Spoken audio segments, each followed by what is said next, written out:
We continue this morning with my interview with a very brave young woman.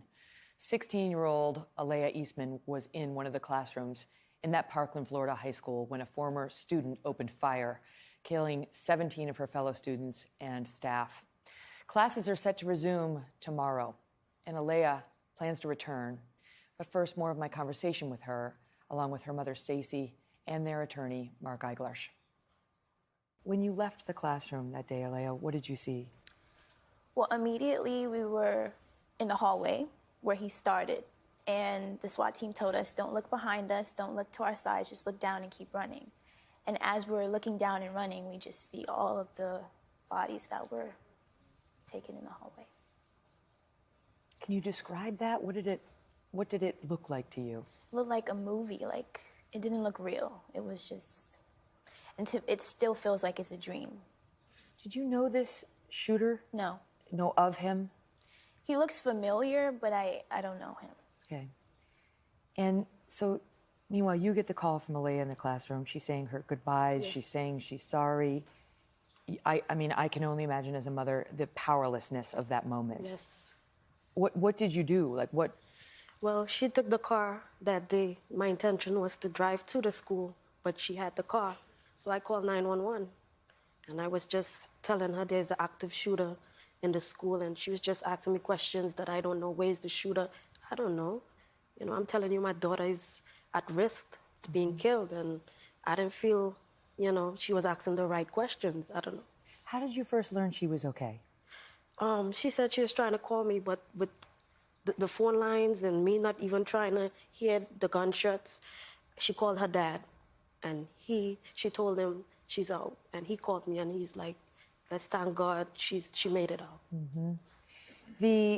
In the weeks after the shooting, there have been insane allegations made against the children, yes. Against the children, that they're crisis actors, yes. Who are somehow trying to use this, invent upset to push an anti-gun agenda. Can I give you the chance to respond to that? I still can't believe it. And I know today, when people watch this, I will be called a crisis actor. And it's just unbelievable. And I still can't believe that in a moment like this, people would rather put us down than lift us up. What's your reaction to it, Stacey-Ann, as a mom?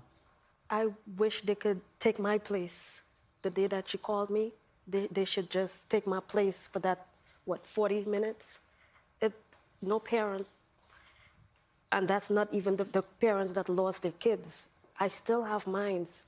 But just the fact that she was calling me and saying her last goodbyes, I wish they could walk in my shoes. Mm-hmm. Even now, Aalayah is very angry. She's lashing out at me. So there's nothing fake about this.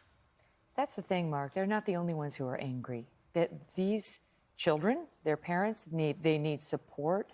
They need love. They need the outreach of the community members like yourself. They don't need false accusations. That's correct. I live down there. I'm 15 minutes from the school, and there's a lot of kids who look like they're doing wonderfully. She looks at times like she's doing great, but no one's home with them when they're crying on the pillow and reliving this nightmare. These kids need therapy.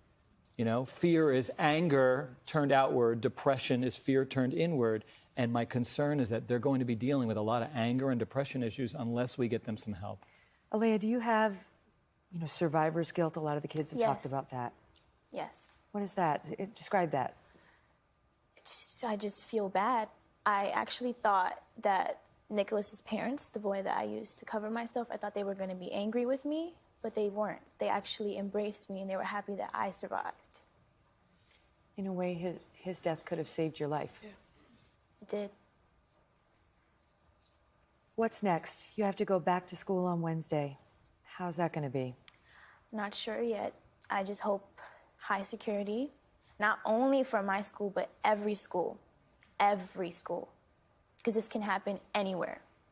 How do you feel about the adults in this country who have let you down time and time again? This has happened so many times. We've utterly failed our children. It's time to help us. We can't be the only ones talking out. We shouldn't be the only ones talking out. You guys should be talking with us. What do you want to see happen? Change. gun control, security in schools. When they're building new schools, the structure of the buildings need to be way better, because Stoneman Douglas isn't built for things like this. It's built for our comfort because it's an open campus. And certain places on campus, no matter where you are, in something like this, you're gonna get killed because you're out in the open. Even to have to think about that. But we do. The toll continues. Yes. The toll continues.